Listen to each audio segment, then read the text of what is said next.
Prem Suri, who's come back onto bowl.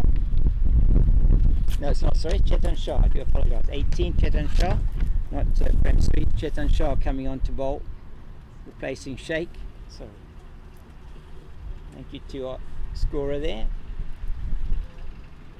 Oh, that's a Down poor the leg delivery. side. That's not a great delivery, and they should turn for 2 easily. It's being chased down here by Mehta, and they are just going to go through for 2.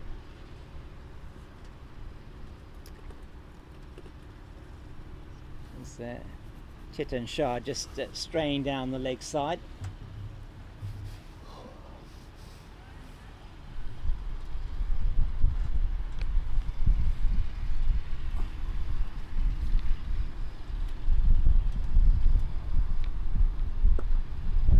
Nick Rhodes has to wait for that one and just plays it down to long off for the single down to the captain there, Ravi Suri.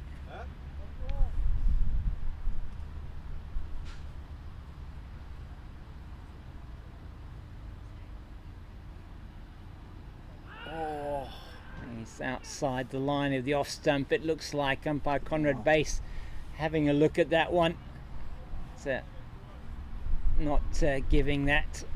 There's 2 balls left in the over. They are off the dreaded Nelson. And waits for that one, does Andy Lund. And that's good work done in the field again by Sheikh, but he's what a bomb. tossed that one a long way. That was a fantastic arm from the deep, my goodness. And if you can bowl that quick. Wow, that is very good from the fielder out in the deep. I think they took him off the Yeah, attack and put him on the boundary just for fielding. I think so. It was a good reason. That's neatly played down into the third area, picked up nicely by Dave Ramdan, through for a single. So 5 off the over. It's 116 28. Exactly 50 runs now required. Victory. 50 needed off 17 overs, so that is just under 3 runs to the over. And they'll feel confident with only 1 wicket down that they should be able to get over the line here. Merchant's going to continue, and why not? He's 6 overs for him, just for those 7 runs.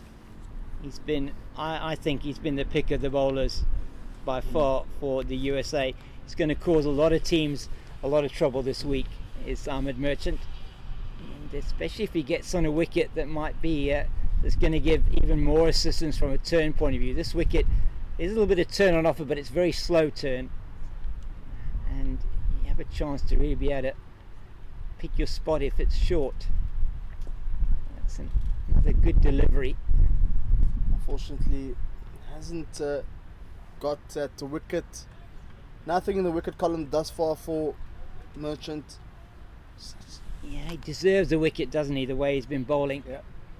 That one just too short this time, which is unusual for him. It's one of the few bad deliveries you'd say that he's bowled, and just the length that time letting him down. But it's just a single.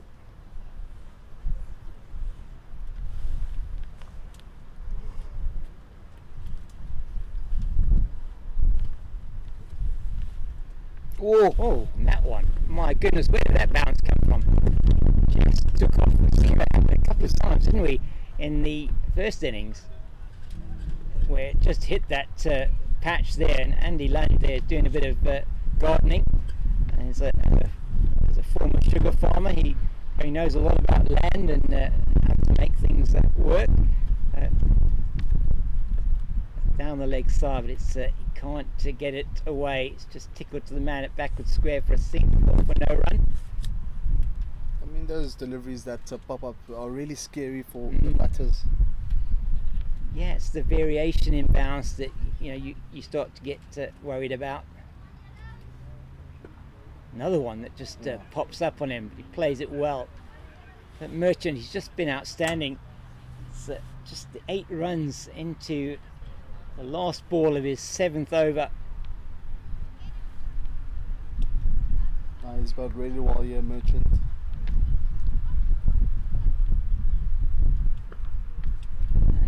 There's another over that he's only conceded the 1 run. It's 117 for 1 after 29 overs. So at the moment they're batting at exactly 4 runs to the over, or just over 4 runs to the over. 8 runs in 7 overs here for Merchant. Yeah, brilliant bowling.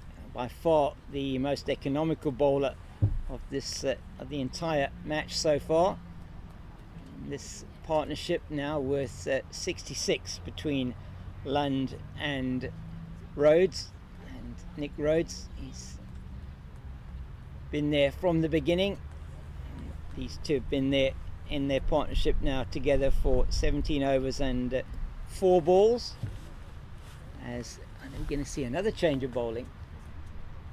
Some seam. Yeah, there's going to be Fahad Khalil. It's going to be coming on. Again. This bowled, I think he bowled 3 overs in his first spell. If I'm not mistaken, 4 overs. Excellent from him as well. 4 overs, 0 for 12. He was Fielder. Yeah, So fielding excellent. captain. And so what are we going to get here now from Khalil? It's got a lot of swing early on. Not so sure that he's going to be getting too much swing with this older ball, but you never know. Just feel this is a very important phase of play now. It is so yeah, 49 needed off 16 overs, so that's just over 3 and over, but they haven't been batting at much more than that for the last 10-15 overs, so it's going to be interesting to see. They've scored 32 in the last 10 overs. I think they need more armoured merchants in this team, to be honest. They do. So somewhere along the line, the 2 batters here are going to have to start actually getting some runs. Started getting a few more runs per over. They don't want to get themselves in a situation like you said, Nathan, where they're going to need to score at maybe 5 runs and over at the end to get the runs. I mean, it may well not happen, but even if they get to the last 3 or 4 overs and they're needing sort of 15-20 to win, could be difficult. Perhaps don't see that happening, but let's see what Khalil's got to say about that. And if they lose wickets, it could well start to slow the run rate.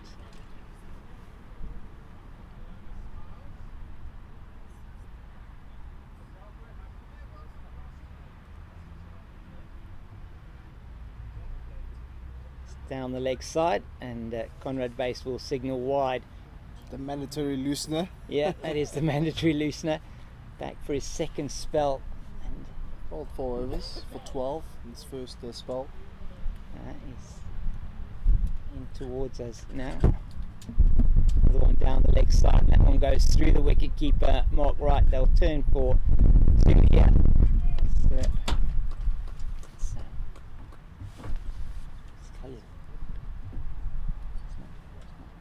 Wide. Is it? Sorry. Andy Lund. Oh, they changed. Sorry. It's sorry, got that wrong. It isn't Dave. It isn't. It is Dave Ramdan. Apologies for that. It's not Khalil. I've changed the bowler. Sorry. And that's another one down the leg side. It's just that played out into the legs there. So Ramdan now in his first over. It's gone for 5 already, so it's been a good over so far for the Kudus. Great bowling here from Ramdan. These 2 are still out there, James. Out Yeah. there as many minutes. If you're tired bodies off the Yeah. floor.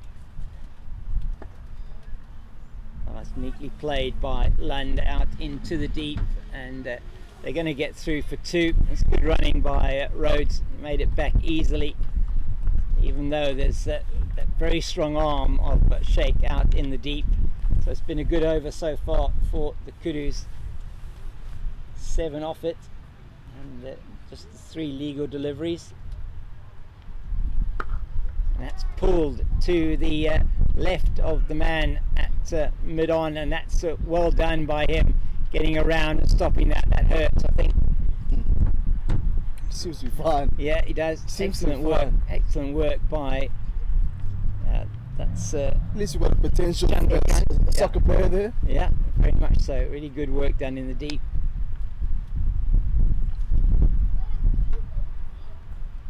And that one outside the off stump, just left alone. 125 for 1. 41 needed now for victory. That's a much better delivery. So he ended the over well, did Ramdan in his first over though.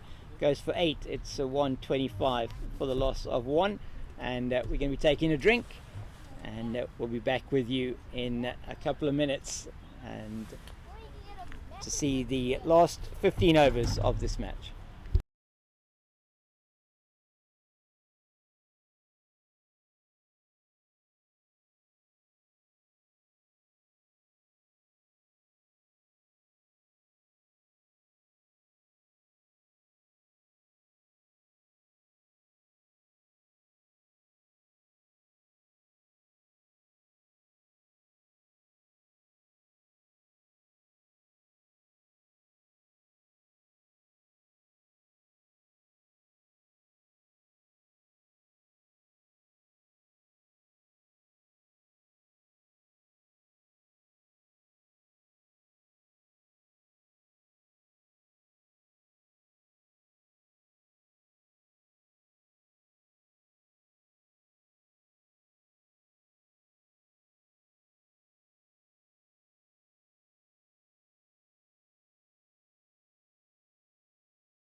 Welcome back here to the Ardene Oval at the Claremont Cricket Club, and we have got 15 overs still to bowl, 41 runs to win required by the SA Kudus, and they have got 9 wickets in hand.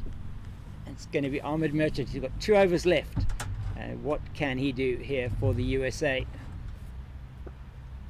The excellent delivery to start off after the drinks break. Nathan, it's looking like it's the Kudus to lose here. 41 runs needed, but if the USA can just apply a bit of a stranglehold for the next few overs, it could make life very interesting. I mean, they need a few more of this guy bowling at the moment, as it kept it really tight. Just going just over 1 run per over. He's been the standout bowler certainly for the USA, and if he can continue to do this and get amongst the wickets here, could make it very interesting. I just wonder when the Kudus decide perhaps to start playing a few shots.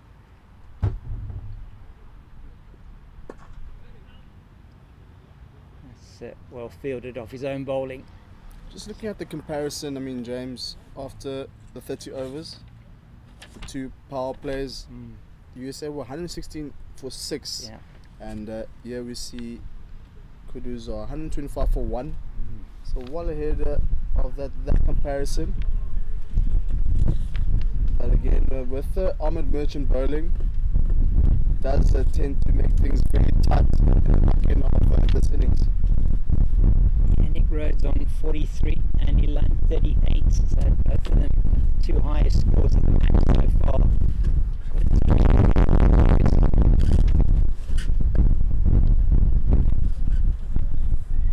And a dot delivery, dot after dot for Merchant. So no runs of this over yet. Definitely someone who deserves of a wicket.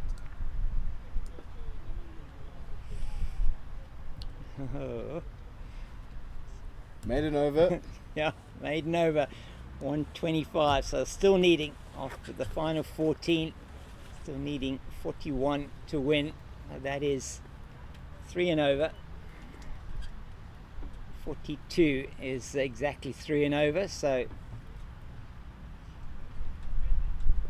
just not able to buy a run off Ahmed Merchant's bowling, and he's now bowled 8 overs for 8 runs. Cannot ask for better.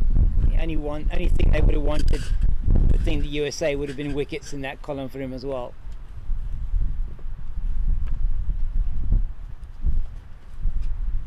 And it looks like it's Dave Ramblin to continue his second over after the drinks break.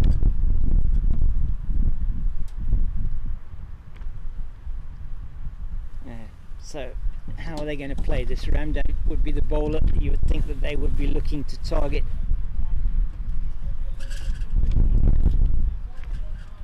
They took 8 off his first over.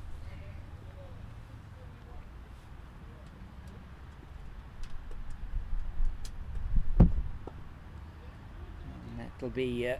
that'll be 2, I'm sure. Man coming in from the deep is not going to stop them getting through for the second there.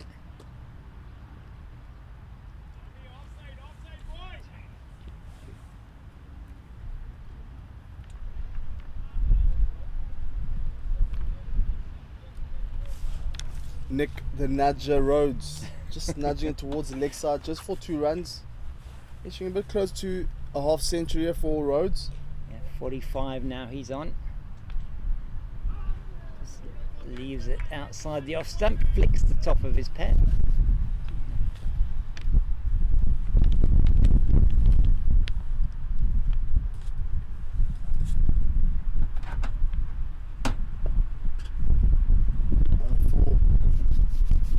Delivery from Ramdan.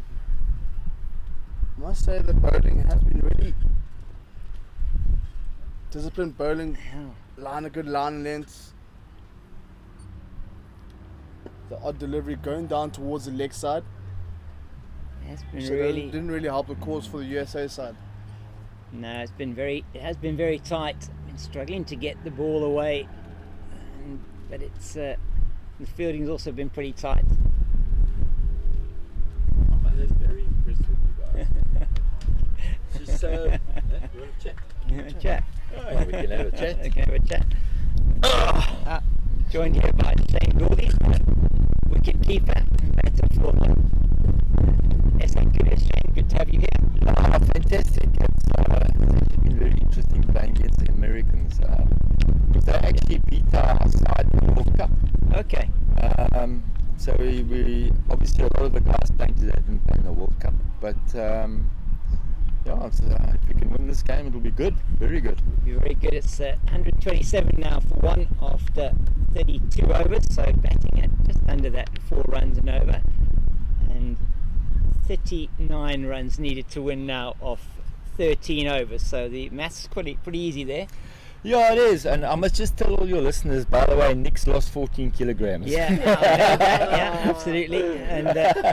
And just to let you know, that wasn't just batting today. That was, he lost another 3 today. Yeah, so he's like on 11 well kilograms. 17 kilograms? 17 now, yeah.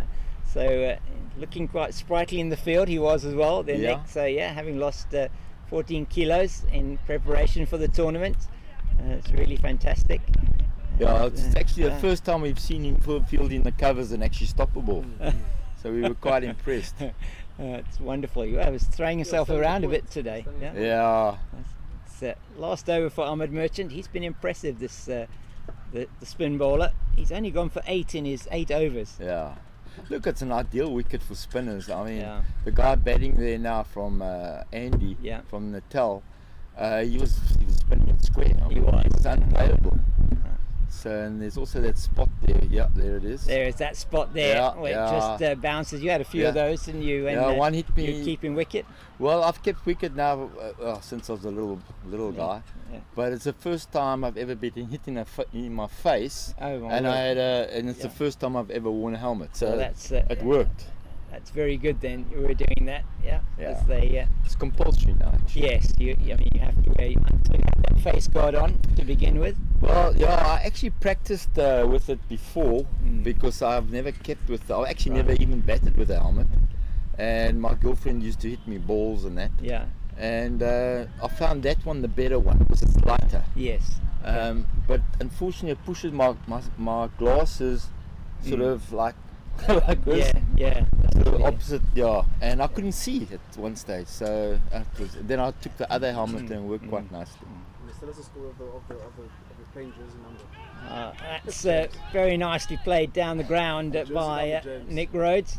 Yeah. The jersey number. Yeah. Now we'll get to that now. So I know you did say when we asked about your jersey number, it's your girlfriend's favourite number. How do you know that? So I have inside information. His name's Ben Dupree. So, Ben's always finding out things about us. Look, I've got a lot I can tell you about Ben if you have the time. Yes, we'll have to save that for after the match this evening.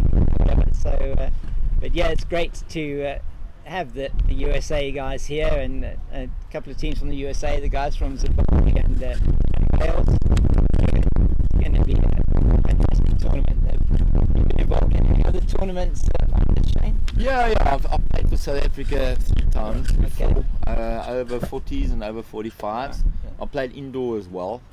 But when I was younger, I played for Northeastern Transvaal. Yeah, in those days, Northeastern Transvaal, and then we broke away from Northerns those days, and I played for Easterns.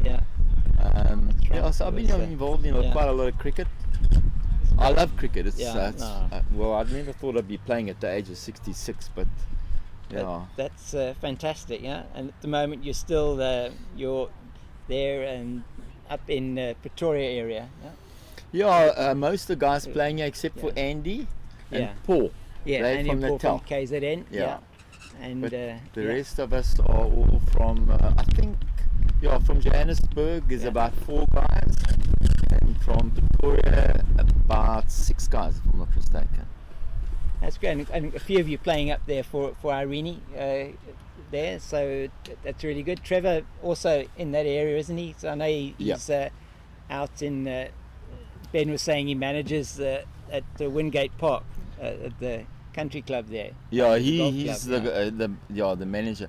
Yeah. But we actually play in our team. So we've Yeah. actually got an over 60 team, Okay. and we play in the over 40 league. Oh wow, fantastic. Yeah, Okay. it's quite weird because I used to be a coach as well, Okay. and all the guys I coach I play against now. So it's like Okay. they call me Oom and Uncle and Opa and Madala and all these names.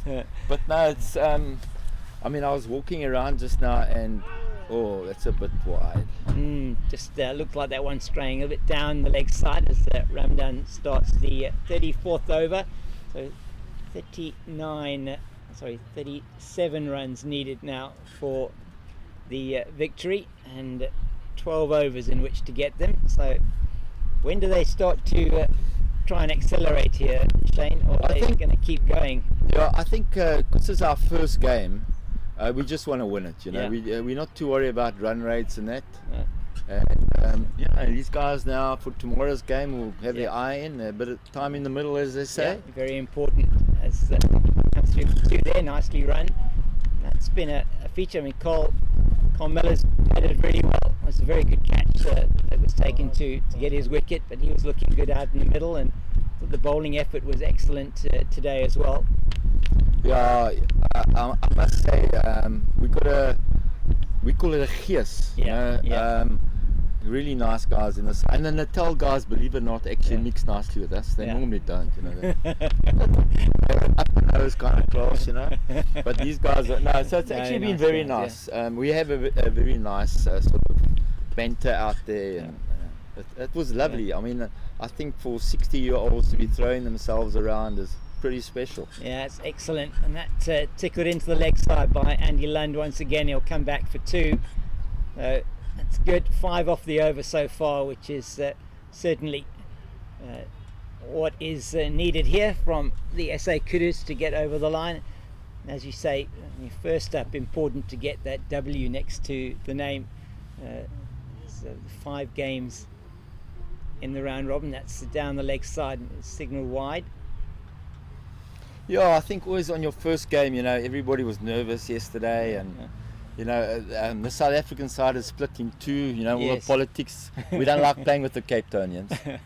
No, actually, what happened was that they had a discussion, and they decided it's actually almost like a trial for us for the World Cup. Right. Because the World Cup next year is, I think, in Canada. Okay. And there's a African Cup also coming up. Okay, wonderful. Yeah. So I think they also using it. There's quite a lot of guys from our area that, like me, I haven't played for 20 years. Right. Or 25 years or whatever. So we kind of unknown, and then all of a sudden it became a big thing in Pretoria to play cricket again. Right.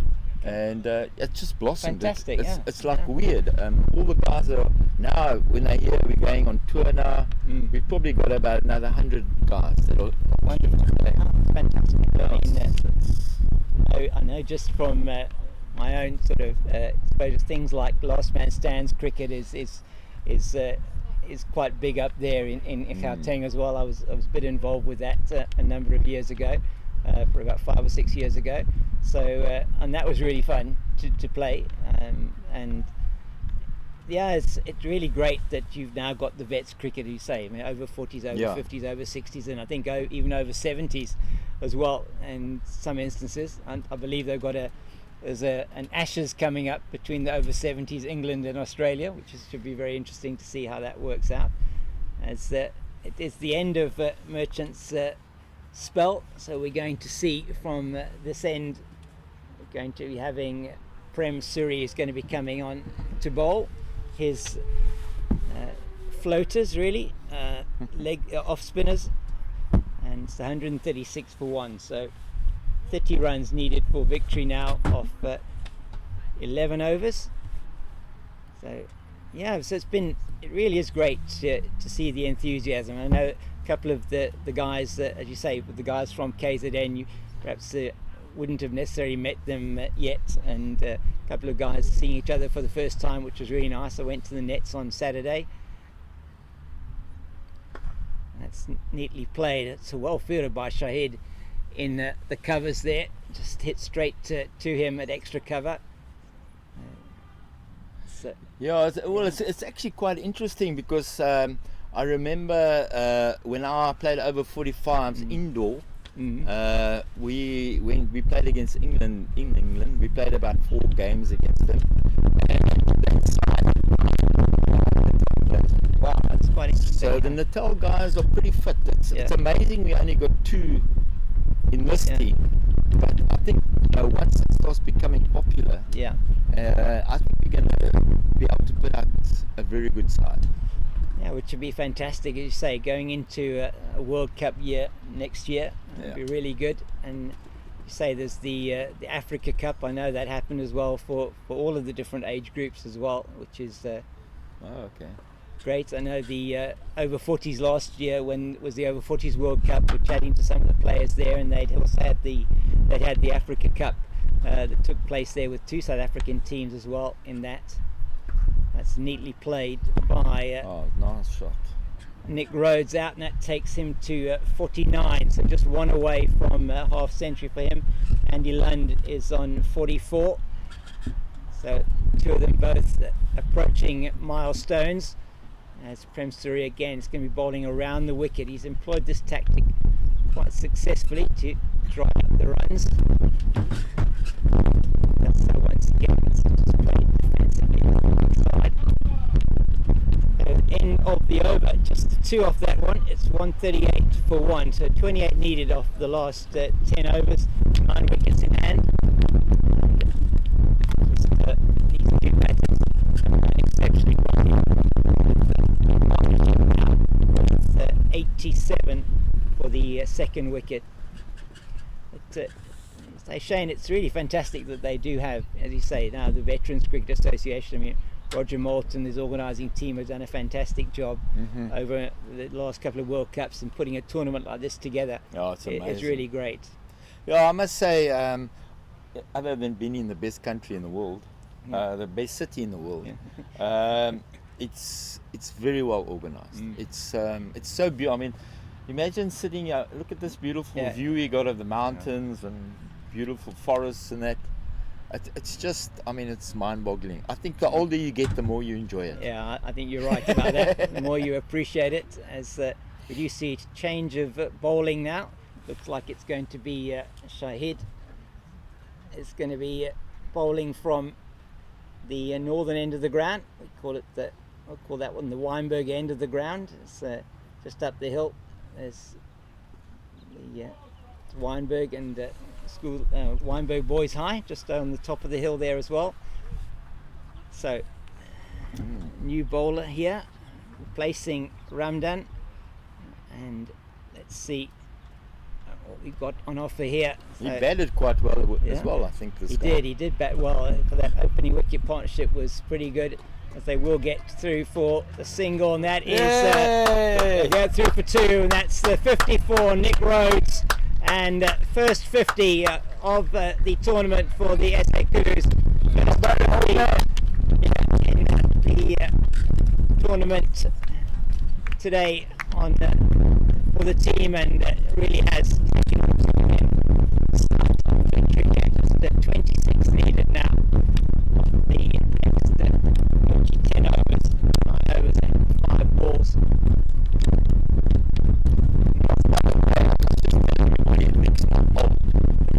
He's only 60 years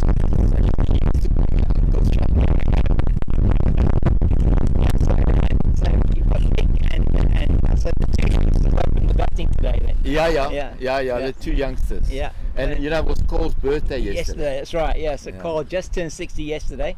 So he just managed to get to qualify to play with you guys. Yeah, that's right. Yeah. So, he looks rather old, don't you think? You look. I mean, I'd say looking at him, you think he might be older than 60, but the way that he is on the field, and he bowls and he bats and runs between the wickets, he definitely looks like he's just turned 60. Yeah, we like to joke with him because he's one of the pretty boys, you know. Oh yeah. He's got a 6-pack, and we've all only got 1-packs. So he's like a fitness fanatic. Oh, there we go. It's down the leg side, played out into the leg, and they're just going to go through for the single. So it's the substitute fielder out there. He's been out there the whole day. Not sure. CT on his back. We haven't got his name on the team sheet, so I'll have to try and find that out later. Shahid. It's 4 conceded off the over so far. 2 balls left.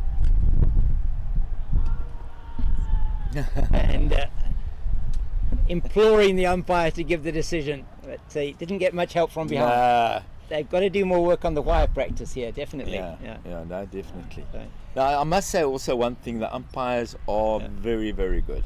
We tried to convince them on occasions, but they never went for it. So they've done a very good job actually. And they're such nice guys. Yeah, really nice. Umpires have been involved in other tournaments where both Ivan and Conrad have stood. Conrad out in the border area for T10 tournaments there, and Ivan De Jong here as well in Durbanville. We have a tournament there we get it that he's involved with, so we call him. It's called Ivan Bylaws De Jong because he's a stickler for the bylaws. So okay, he knows all the bylaws. That's why we call him Bylaws De Jong. He's got a twin brother Jacob, and we call him Slow Poison because when he gives you out, it's the slow finger. Okay. So, they're nice characters as well. Very nice. Actually, it's nice when you've got umpires that have a chat to you. Yeah, I think that's what makes it as well. I think these tournaments are wonderful for the camaraderie and meeting guys from all over the world. It's wonderful. It's 143 for 123 now needed off the last 9 overs, and it's going to be Prem Suri to continue. He's into his 7th over, 0 for 21, and he's bowled nicely. Has bowled well, I must say. And that Merchant who finished his spell, he only went for 10 in his 9 overs, was outstanding.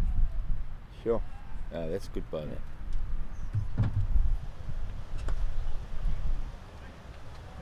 Well, they're not going to get through for a single there as Ramdan gets behind that.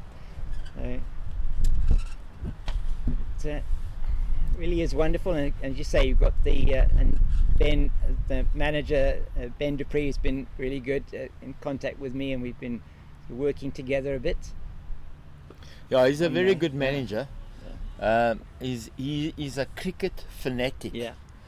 I remember in Pretoria we had a game. It was one of these IPL kind of games. Yeah. And we were in the final, and he was sponsoring another team, but supporting us. Oh, that's fantastic. Yeah, he's a hell of a nice guy, and I mean, he does so much for us. It's like crazy. I mean, it's not only him. We've got like a group of people, including Carl. Yeah. All these guys, they do a lot for cricket. It's amazing. Another guy called Tony as well. All right. He's sort of in charge of we call it the 60s. Okay. And he actually started all this, coming to the indoors and saying to us, hey, you guys, don't you want to play outdoors and that? So we got like a very good management structure trying to promote the Madalas, the old oaks, to play cricket again. It's wonderful. So now we just got to get a bit fitter, and then things will be good. Yeah, absolutely. I think it's when it comes with the territory, doesn't it? And wanting to just, as you say, be at your best and do what you can to make sure you can just keep your cricket career going as long as possible, which is absolutely wonderful. It's and if you do have a passion for the game, like I think most of the people around here, umpires and ourselves as commentators, we just love the game. Yes, exactly. Well, when I played as a youngster, when I was 22 in that, I think I was the unfittest oak in the team. I mean, I really think I'm fitter now. Yeah, it does sometimes happen like that. So when you're young, you just play because you have to play. Your dad told you to play cricket, kind of thing. Where now it's more a passion. Yeah, you got to eat properly and so, cycle and run. So it's good. It's a good lifestyle actually. Yeah, very much so. If you can keep fit, got time to do that. If you've got time to exercise and just keep going, and got the opportunity to be involved in tournaments like this and play with teams, have the social side of it as well, very important. and that's something I think that for me, certainly over the last, watching what's been happening over the last couple of years with the Veterans Cricket Association and commentating on the over-50s, over-40s World Cup, has been so wonderful to see. And the camaraderie, and just how also the teams are, you get sort of integrated in the teams. The more you commentate for a certain team, just get to know the guys very well. Yeah, no, I mean, what you guys, as I was saying, it's people are listening to this, and I went to my car just now to just see my WhatsApps, and there's so many people listening to this. It's amazing. I mean, who listens to over-60s cricket?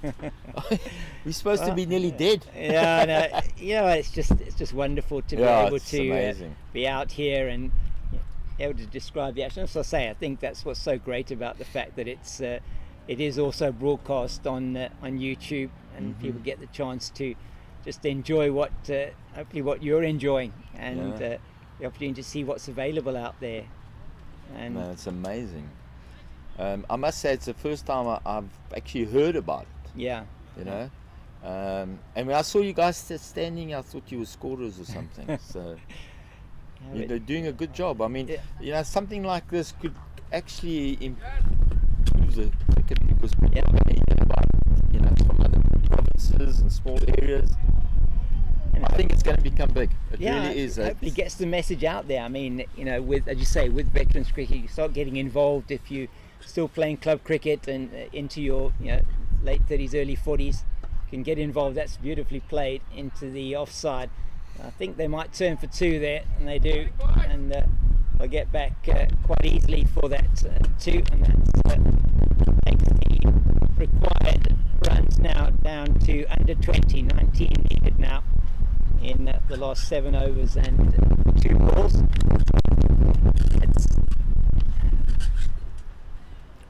I think what is interesting is from a veterans cricket point of view, is say those people that are still playing cricket into their late 30s, maybe early 40s at club level.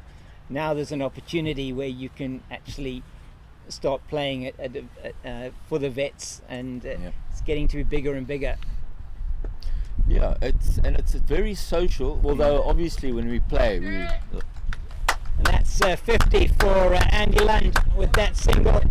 50 off 80 balls, and it takes the total also to 150 for the loss of 1, and that 150 coming up off 38 overs, and so the third 50 coming up off 13 overs and 5 deliveries, so still batting at that just over, it's about 3.5 runs to the over, which is exactly what is virtually what is needed.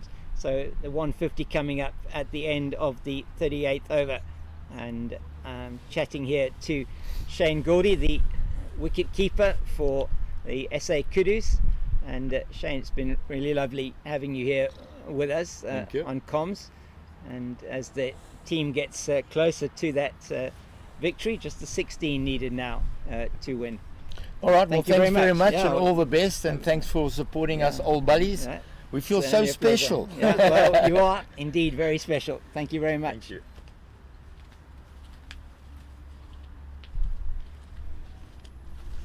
Welcome back, Nathan Gogella. It was lovely there having the insights of Shane Gouldy. I mean, it's so nice to hear that the players themselves do appreciate what we are doing for the association. Veterans Association, forever growing. And it's down the leg side, and is wided, and is just going to be just the 1 extra on top of the extra run, the extra for the wide, so another 2 runs to the total, and it gets ever closer now, just 14 runs needed, and that is the 100 partnership between Lund and Rhodes coming up there, and the 100 partnership coming up off 38 overs and 1 ball, which is means that they've got those runs in 27 overs. So it's been an outstanding second wicket partnership by these two, That's neatly played into the covers once again. And as you say, Nathan, it's really is just highlighting how great the organisation has been from the Veterans Cricket Association of South Africa, and all the sponsors that they have on board as well, assisting with these tournaments.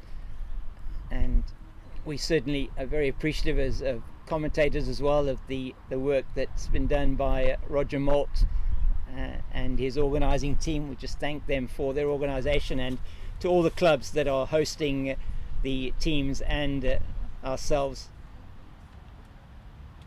Thank you very much for that, as that appeal just is turned down a bit outside the line of the off stump. It looked like, definitely, bit of pad then bat. Umpire De Jong not interested, as Suri is in once again. So it's 6 overs left. It's 153 for 1, and just the 13 runs needed now to win off the final 6 overs. And 102 runs have been put on by these two for this second wicket, and they've been outstanding. Nick Rose, he's been there virtually on the field the entire day today. 6 hours, about to say Yeah. nearly 6 hours. Yeah. So I mean, he must be knackered after today. He must be, and it's probably just as well he's lost those 14 kilograms before he Additional started 3 today. kilos. And today he would have lost at least that, I should think. They put on an excellent display of the two batters. It's going to be Shahid to continue. No, I think so far my player of the match would be Lunt Yeah, with the 3 wickets in the first innings. have to agree with you. He is 3 for 15, was it? 3 for 22, 3 for sorry, 22. off his 9 overs. And now he's 50 not out of 85 deliveries. And He's been nearly oh, yeah, out there for just close to 2.5 hours. it's nicely played down to long on, as you say. Yeah, 2.5 hours and bowling 9 overs on the trot. yeah. That's some stamina. That It is certainly. His fitness is going to be tested there. He's looking, still looking good as they take those singles, as they move almost inexorably towards that winning target. It is too short, and that's pulled, but there's protection out in the deep, and substitute fielder CT does the work there, and they're through for another single. So 2 off the over so far, just 11 needed now for the victory.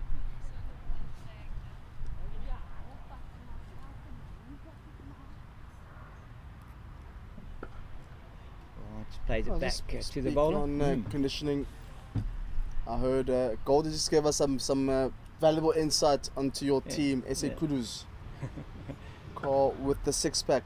Yeah, absolutely. 60 years old, the 6-pack, Yeah, James. that's impressive, isn't it? So I mean, I wish I had a 6-pack. I've never Yeah. had one, but oh wow. Some people are just more gifted than others. I mean, some people have an entire case. It's, it's neatly played once again, and down to long off, and go through for the single. So it's now down to I think it's is it 10 runs to win now, as in fact it's less than 10 to win the end of that over. So 158 for the loss of 1, and they need now just 8 runs for the victory of 5 overs, and it will be fitting, I would think, for these two to take them to the victory.